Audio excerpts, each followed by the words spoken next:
Yeah. The other guy switched it out for a laxative. Oh shit. So when he took that, he just started like shitting himself. And welcome to another episode of Ronnie Thoughts Podcast. I'm your host with the mostest. I'm your host, Michael Ray. I have a very special guest here today, Bryan. My fiance's, I wasn't about to say younger brother, but not younger brothers. Fiance's older brother, one of our older brothers. But Bryan, I'm going to give you a second to introduce yourself. Just tell us a little about yourself, first, last name, and all that good stuff. Or just your first name is fine. My name is Bryan. I'm 30 years old, and I just woke up from a nap. And yeah, I feel like I don't know if I'll do a good job of introducing myself properly, so I feel like all of the questions and the answers speak for themselves. There you go. Nice. That was actually a pretty good introduction. So, yeah. Thank you. Well, I'm excited to have you. Thank you for coming excited through. To be here. Appreciate it. We start with the icebreaker. Mm-hmm. So Bryan hasn't seen any of the episodes. So this is kind of, he doesn't have a idea what to expect for the icebreaker. So this is good. Mm-hmm. So the icebreaker we do is if your adult life, if there's an actor mm-hmm. that could play your life in a movie, who would that actor be? I think I've always gravitated, or at least admired I think there's two that come to mind simply because of their own prowess, not necessarily because I feel like they relate to me, but more so because I think they're just really good at what they do. One would be Jake Gyllenhaal, and then the other would be Leonardo DiCaprio. Dude, I was going to say Leo. I was going to say Leonardo DiCaprio. I'm serious. I feel like Leonardo DiCaprio could. I feel like he's just... Yeah. I like how much he invests himself into a role. And I think I don't know. I feel like I always find myself being captivated by his performances. Yeah, it's funny. I was literally thinking Leonardo DiCaprio before. Yeah, before. As you were talking, I was like, that's what I think. You don't think you're not saying Leonardo DiCaprio because he has young chicks only? What is it? Like 25 and younger, right? Is that the rule? He has a crazy rule, right? Yeah. You know what? I wish that's just a bonus, right? Yeah, it just comes as a perk of the job. Who would you pick? Oh, I've answered this before. Right now, just being put on the spot, I would say I've chosen John Hamm. You know who John Hamm is? Mm-hmm. So John Hamm. Yeah, I can see that. John Hamm or Alondra shared one with me the other day that was interesting. I could see is maybe Tom Hardy.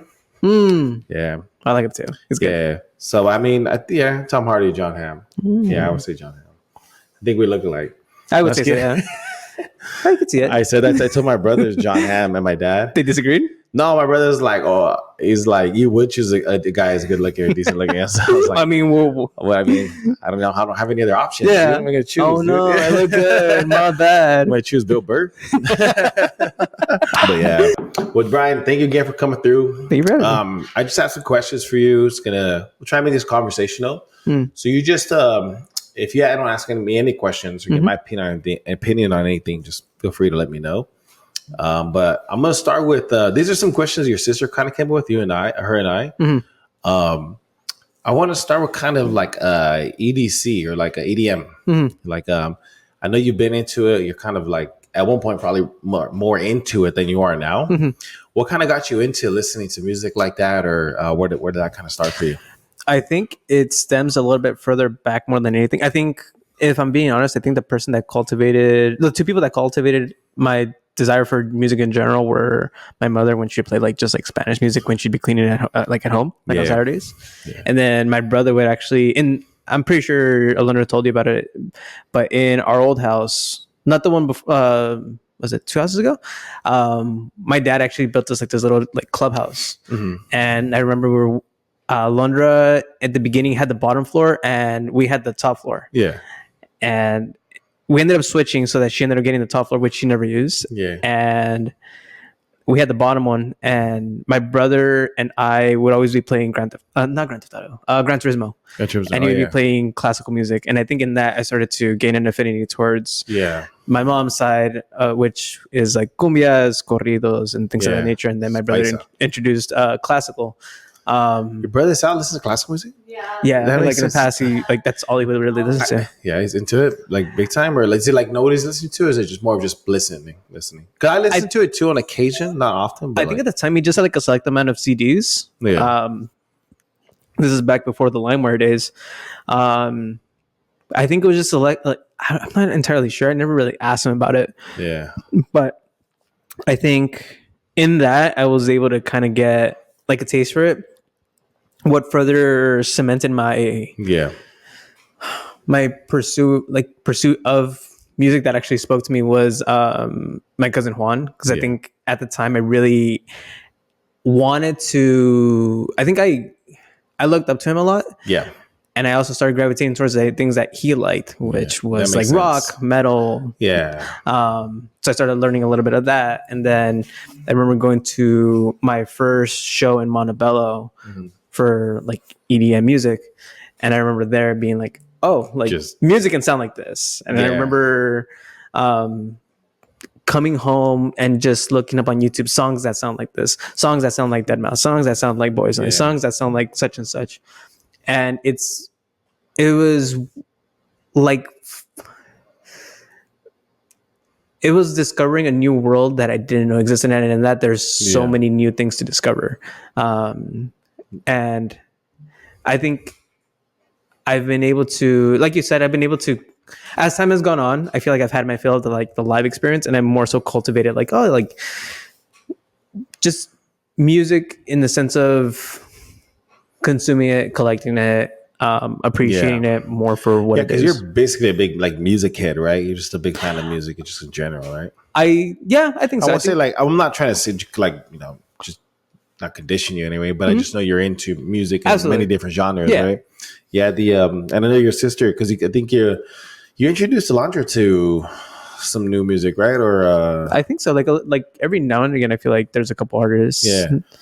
But did you for your first, so like when did like EDM happen, like for you, like when did that come 2008, 2007? Was that like at an event or just like? I think at the time in high school, there were a couple people that were playing it on. I graduated 2011. I think 2008. I think was when I started like hearing it. People would play it every now and again.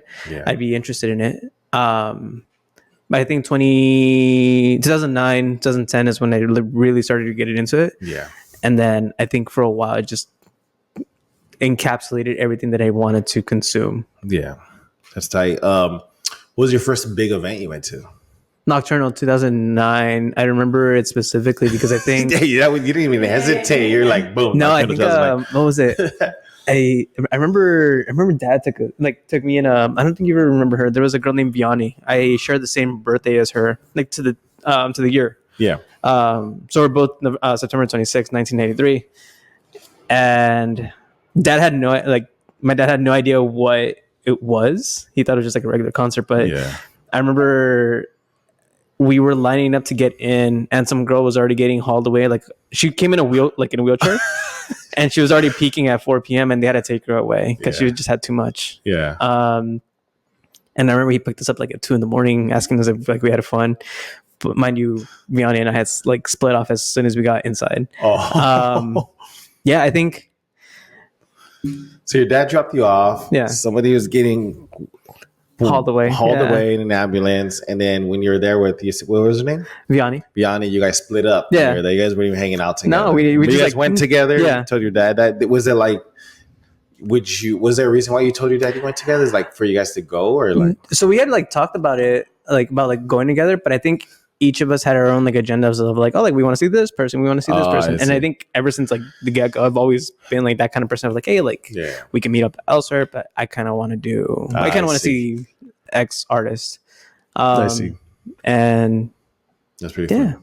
That's interesting. Do you have any interesting stories from any of the events that you've ever experienced? Like anything crazy or kind of just like, holy shit. Like I think the one that I always tend to tell is this one time in Pomona. What's this, Hard Summer? Pomona? No, it was like a regular warehouse show. So I remember we got into like this big van, a group of us, and we went to a warehouse in Pomona. DJ was playing for a little bit. And mind you, like I think we went like in an Astro van. So like the big ones, I hold like 8 or 9 people. Yeah. And out of nowhere, this one guy just starts yelling and screaming and just starts going, ah, ah. In the van? in the venue. Oh, in the venue. Yeah. So the music, like DJ turns on the music, and we just like hear this guy lose it for like a good while. Yeah. Ambulance comes, ends up taking him away, and the music resumes, and we're just like, dude, what happened? Yeah. We like my group and I, we noticed these two girls towards the entrance, weeping, bawling their eyes out. So we go out to them and they're like, hey, what's going on? Yeah. And they go, oh, that was our ride. And we're like, well, what happened to him? They're like, we don't know. Yeah. And they're like, we just don't know how we're gonna get home. It's like, well, where do you guys live? Yeah. Riverside. Damn. Where was this at? Oh, Pomona. So it's like 40 to an hour. Yeah, that's an issue. So I remember one of the guys said, like, oh, we'll give you a ride home if you tell us like what happened. And like, we don't know what happened. Yeah. At that point, guy number 2, which is not in our conversation at the moment, walks in to our conversation and says, like, you'll give us a ride home if we tell you what happened? And we're like, who are you? It's like, oh, I'm actually with them. And I know exactly what happened. Yeah. So 3 things happened. There's a group of 4, 2 guys, 2 girls. Yeah. One that got hauled away. Yeah. The guy that introduced himself to the conversation, and 2 girls that were weeping. Yeah. 3 things happened. One, I guess they had gone to Korean barbecue like right before, and you never really want to go to like something heavy before a show. Mm-hmm. Number 2, they took acid, which in and of itself is not bad, but I think you have to be within a certain mindset to like really have fun and enjoy it. Yeah. Number 3, they also took ecstasy. Oh shit. But the guy in the ambulance didn't take ecstasy. Yeah. The other guy switched it out for a laxative. Oh shit. So when he took that, he just started like shitting himself, and he thought he was just dying. Poor guy. Well, yeah, he's tripping balls on acid. Just fucking dude gets him. That's messed up. Yeah, dude. That's fucked up. I remember. Yeah, and I think in the past, like one thing that I don't think you guys ever got to like really experience it, but like 2009, 2010, I think it ended around like the last time they had EDC in 2010 was do you guys ever hear about like poking groups? No, what's that? So the running myth was that there would be like a group of people that would go to raves and stuff like that, and they would just go around picking people with sticking people with I have heard of that. I've heard of that. Yeah, I have heard of that.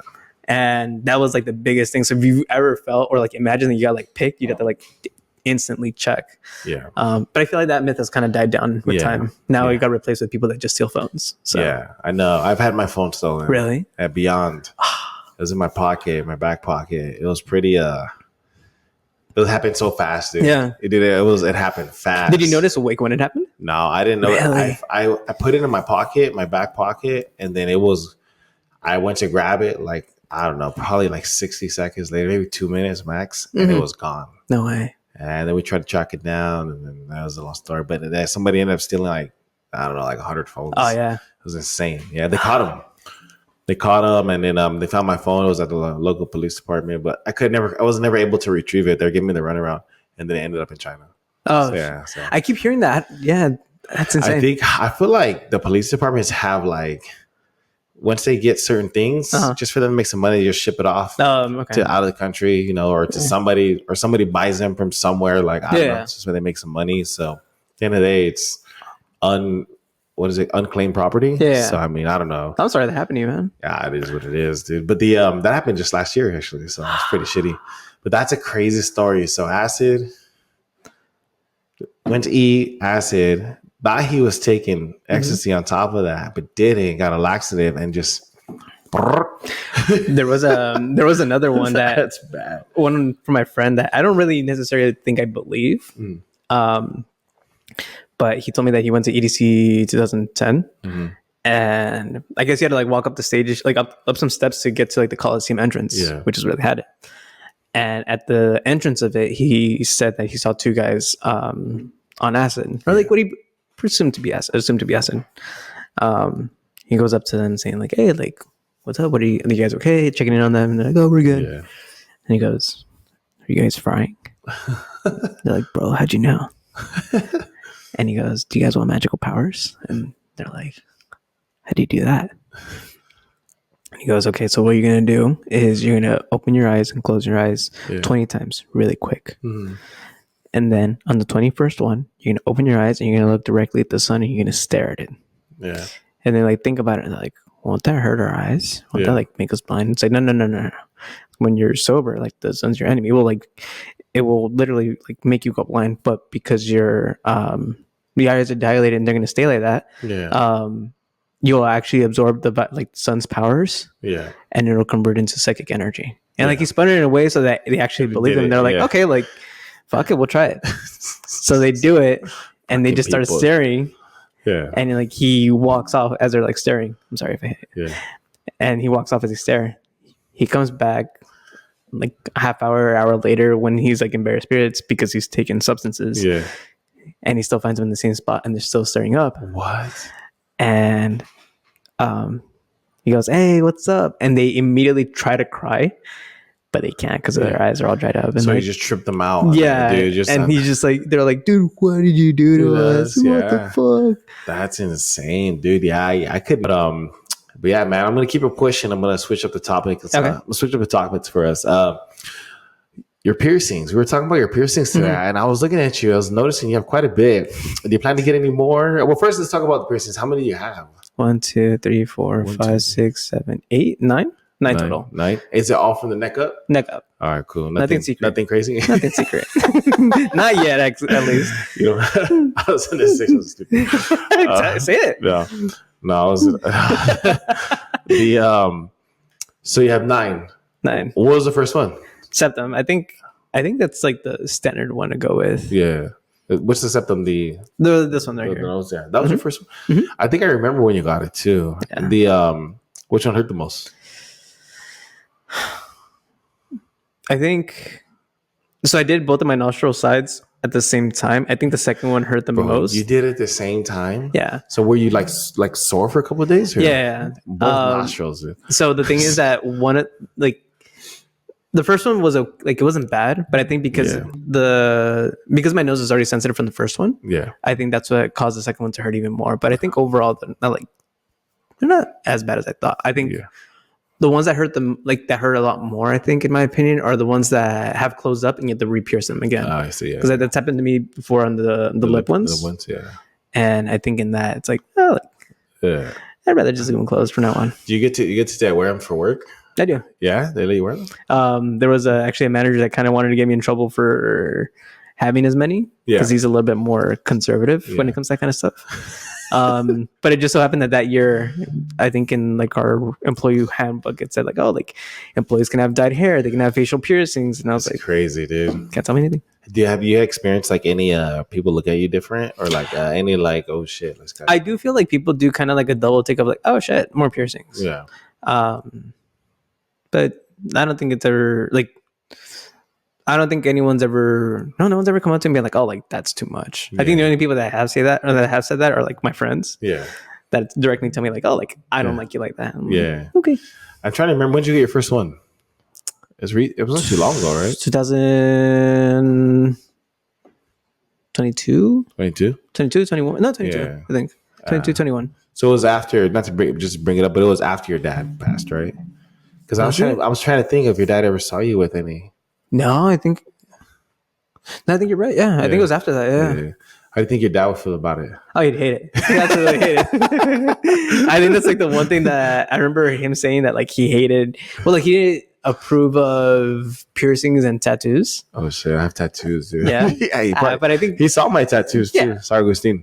I'm pretty sure he'd be fine with it. I think I think for him personally, I think it's something over time that he became more accepting of. Yeah. Because I think in my youth, he was just no. No. I remember when I was 16 or something being hey, I want snake bites, the ones right here. Yeah. And he's absolutely not. Yeah. I was okay, fine. So I think now he, if you're here, you'd be not my taste, but he would eventually accept it. Yeah. That's funny. How are you doing with that, dude? With your dad? I know it's been a couple years now, or a few years now. I feel I'm a lot better now. Yeah. I think it's with anything. I think time heals everything, and time heals everything. Yeah. Or at least it helps one cope with the past. You get to cope. You learn how to cope better as time passes. Because I think I don't think we're ever fully healed from something like that. But you just get to learn how to handle it better as time passes. It's the way I view it. Yeah. I don't. It feels how to put this.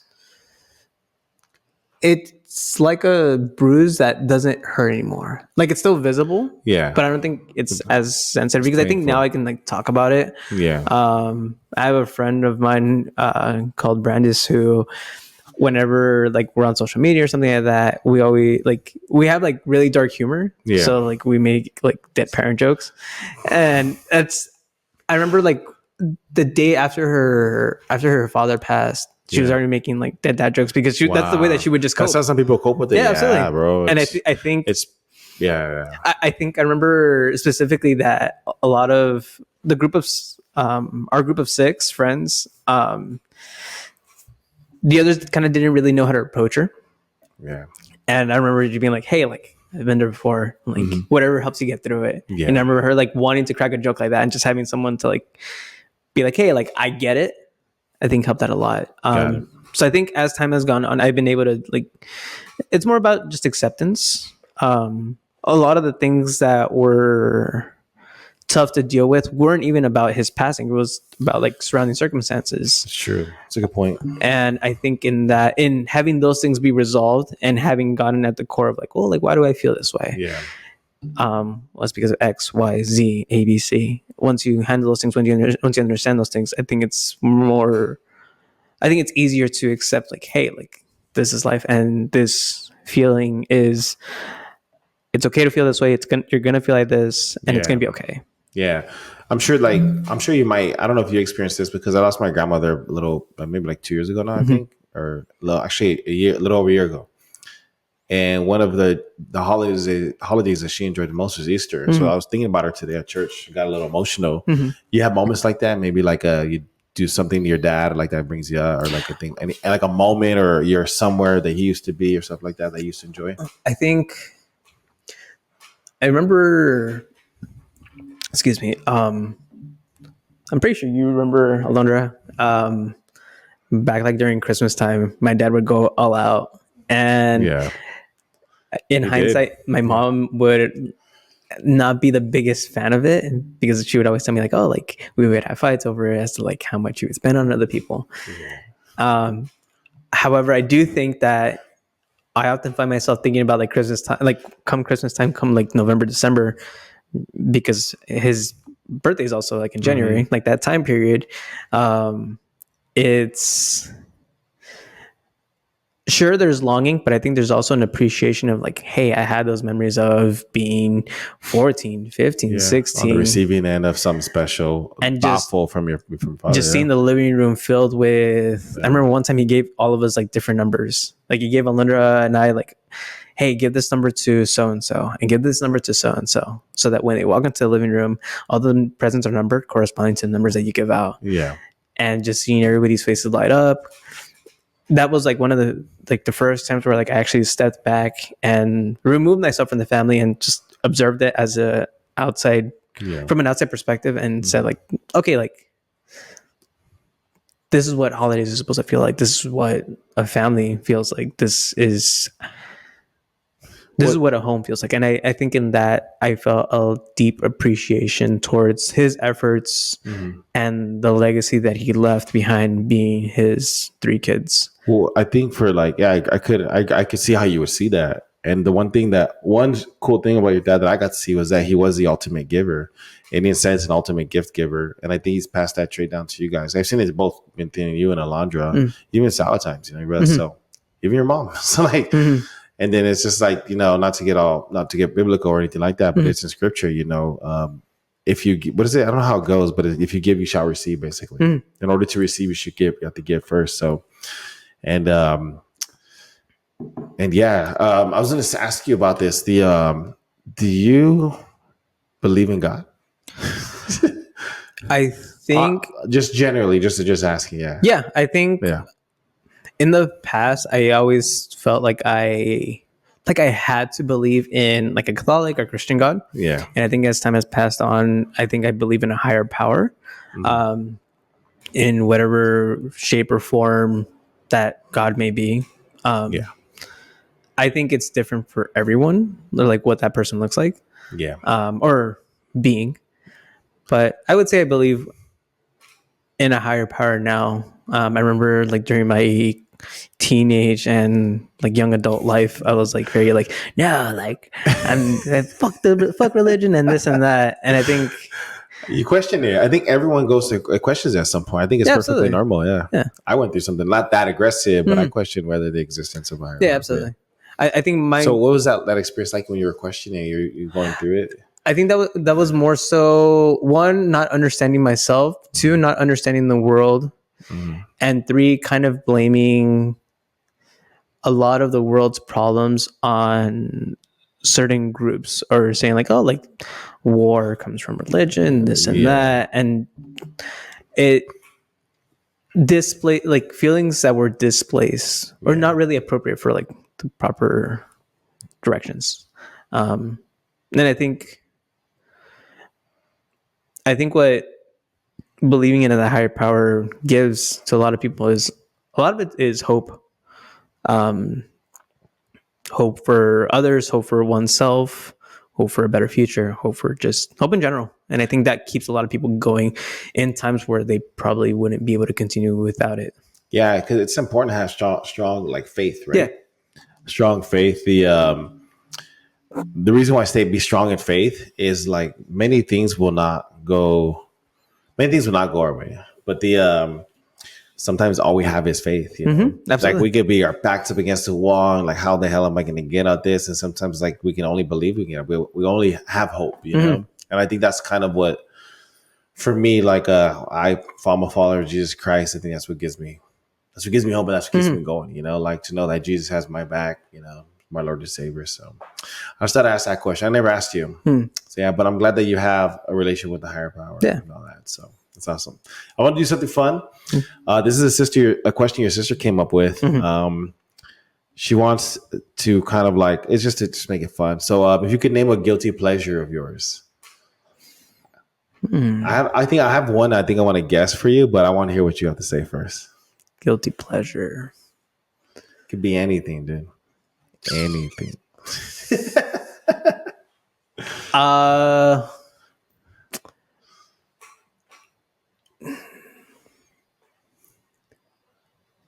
Does it have to be, well, anything, bro? Physical? Something you like to do, something you like to eat, something you like to watch. Anything. Candy? I shouldn't be eating candy. I have the worst sweet tooth. I think we know who you get that from too. Yeah. I remember it's always been like my concern whenever I go to the doctors, and I'm like, hey, like I know that my family's like has a high probability of like developing diabetes. Yeah. And it's always something that I get checked up on a lot, but it's just so good. Candy. It's just so good. I was gonna guess food for you, dude. Like you're like a foodie, so like I would say like because you like to try a lot of new spots, and you introduced us to a lot of good food. So I'm like, damn, this guy's. I was like, I wonder if that's one of his guilty pleasures. Like, yeah, I think I would say that qualifies, but I think more specifically, it's like moderation, because I feel like my bad habit when it comes to food is overeating. Yeah, and I think in recent years, I think I've been able to control like how much I eat, because I like. I remember I was like talking, like I was making like a voice memo yesterday because I was bummed out about like everybody flaking for like going to a bar, and thinking about how I like trying new places. I think I get a lot of enjoyment out of like showing people like a new spot that they might like. Yeah. And then not only is it's a little bit selfish, but I think it's also selfless in the sense that like I get a lot of like validation of like, oh, like I have good taste. But then it's also nice seeing someone be like really enjoying like new food and be like, oh, like, this is insane. But it feels good to introduce somebody to something. Hey, do you like that? Yeah. You like it? Check it out. That's good. Yeah, Huh? yeah.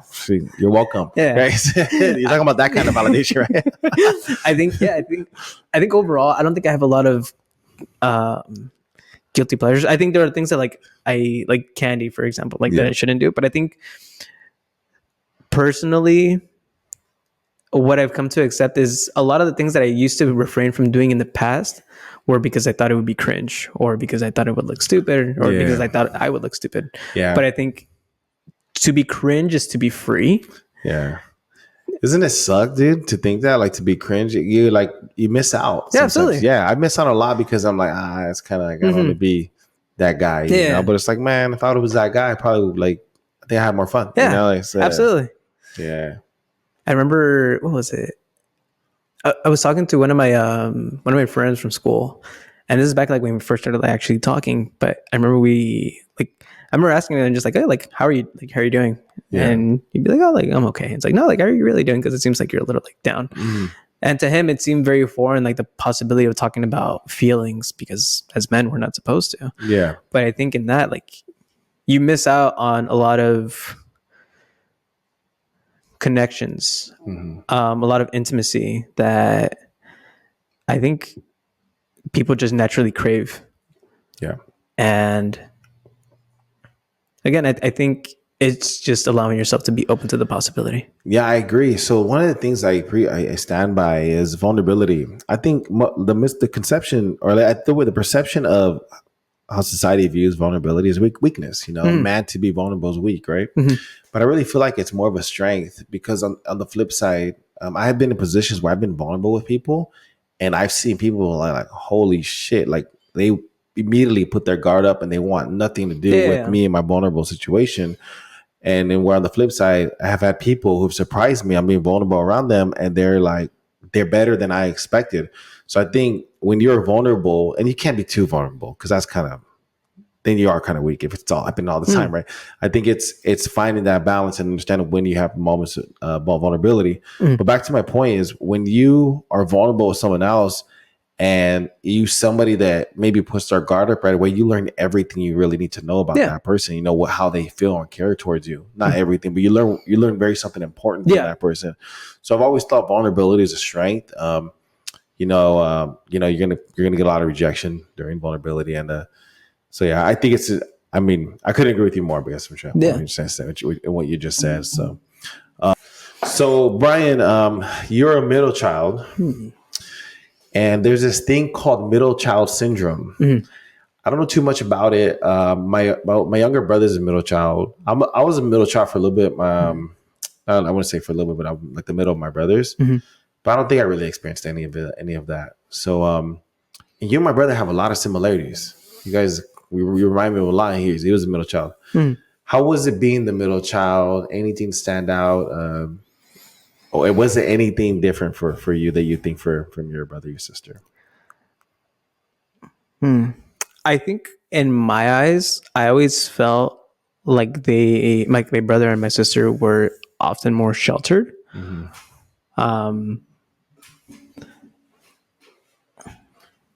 But I think it was for different reasons. One, my brother was the firstborn, and then my sister she's a woman. The baby and the girl, yeah. And I think in that, because I was the second boy, it was like, okay, like we had like we get like the gist of it. Like he kind of like, we don't have to be as soft and like being careful that he doesn't hit himself like on everything. We can kind of like let him do his own thing.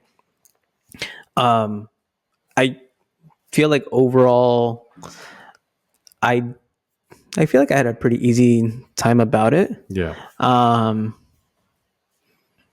feel like what I would notice is that there would be more, I don't want to say harsh, but I think there would be more restrictions placed upon my brother. Yeah. And I think he was basically breaking your parents in, right? Yeah.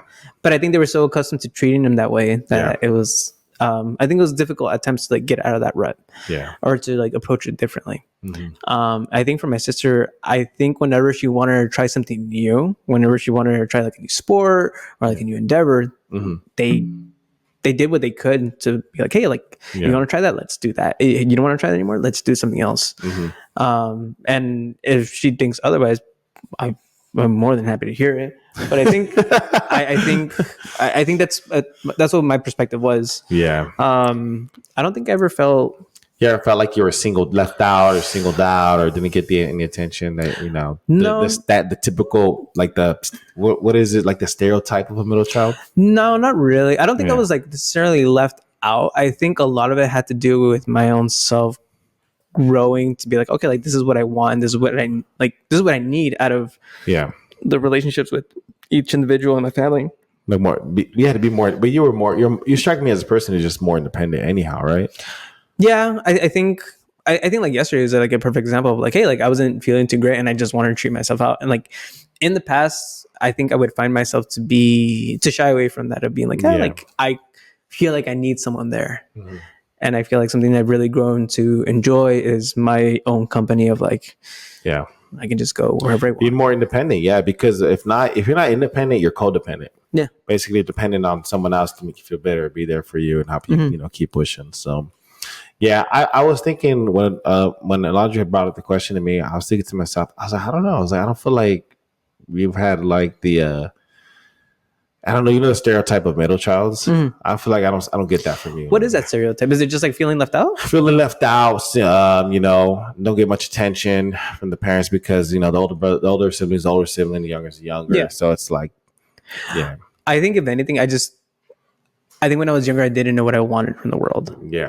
And I think as time has gone on, I've been able to like reconcile with like what is it that I need from, or like that I would want from the relationship with my brother, with my mother, with my sister. Mm-hmm. And I feel like I've been able to make strides to specify that and saying like, hey, like this is what works for me. Like we've all grown together in different ways, but still parallel. Sometimes we like, like two parallel lines, sometimes they connect. And in that, I think, well, like I know that we have been able to grow a lot closer as time has gone on. That makes sense. I remember like beginning of the year, posing the question to Alondra of saying like, oh, like what are your guys' goals? Yep. And I remember you specifically saying that this is one of your goals. Mm-hmm. How has it been for you so far? Do you find it fulfilling, and are you going to continue this? I'm going to continue it. For fulfilling, I do find it fulfilling at times. There are moments I don't find it fulfilling, and I think it's an opportunity for me to learn. Basically, it's a learning process. This whole thing's all brand new to me, and there's moments like pockets where I don't find it fulfilling because it's not going the way that I want it to, the direction I want to, which is I think perfectly normal. It's going to happen, and I just got to keep pushing. So I'm going to do it. And then for my goals, goal check, I've actually been pushing for the 3 that I gave you. I'm speaking I can have like I have basic conversation in Greek already. And then the very simple sentences, basically, not a conversation, just like sentences. And then the weight loss one is pretty close too. So. I think I remember telling you like the last time when I came to, what did I drop off? Oh, the bracelet. The bracelet, yeah.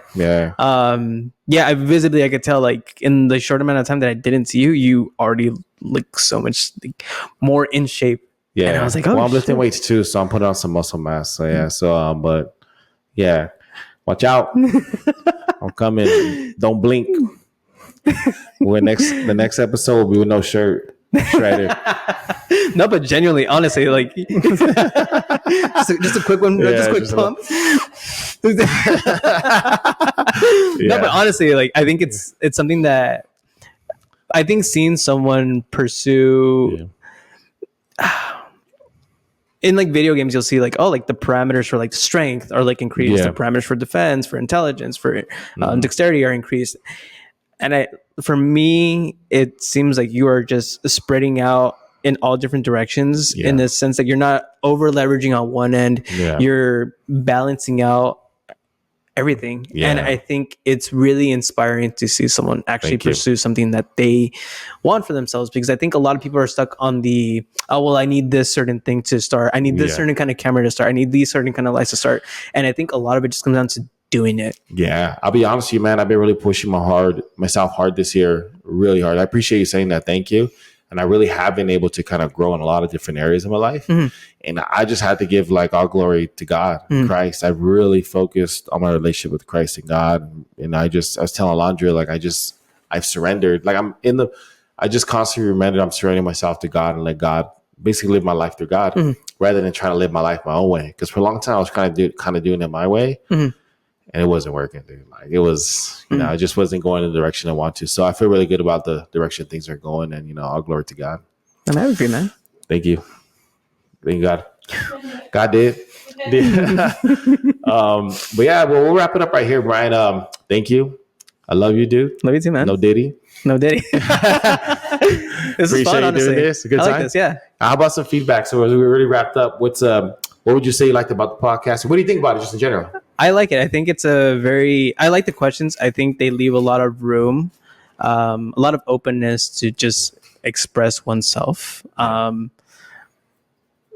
It, can I be honest? Yeah. It seemed a lot more professional. It's a lot more professional than I thought. Oh yeah. I think for me, what I expected was just like a regular, honestly, I expected like an iPhone. Yeah. Just to be like on like a little tripod. But this is honestly a lot like this genuinely like exceeded my expectations because it's like you guys got the lighting, you guys have the mics.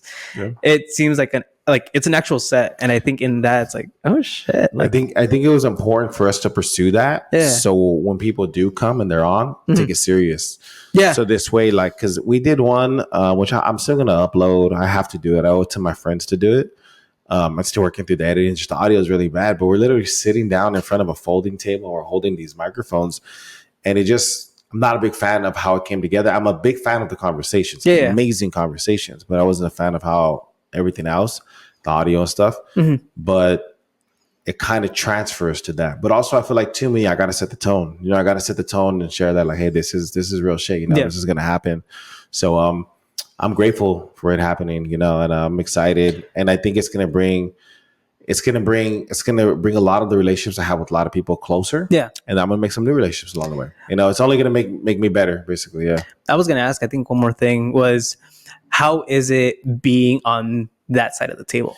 It's cool. It's fun. I feel like it's come easy to me, easier than I expected. I've gotten a lot of positive feedback. My friend, one of my buddies, Ed, he's gonna be here tomorrow. Shout out, Ed.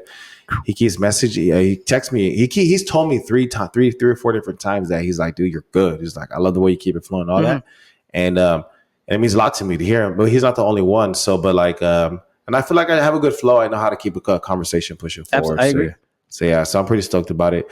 I have one final question. We'll wrap it up with this. What do you think of the shirt? Yeah, I don't know. Honestly, it's a sick ass shirt. I was like, I think that's like one of the things I noticed. Like before we started, I was like, huh, yeah. I was waiting to see if you called it out. I did. I see it. I was like, oh, that's so cool. Yeah. So for those of you who don't know, that's my wife, my future wife to be getting married. That's my teacher. But yeah, I love you, dude. Love you no too, Diddy again. No Diddy. Don't forget to like and subscribe. Subscribe, comment. Anybody wants to come on, let me know. But yeah, let's keep this thing going forward. Let's have this thing grow. Let's have this thing be huge. For all the right reasons. Peace out.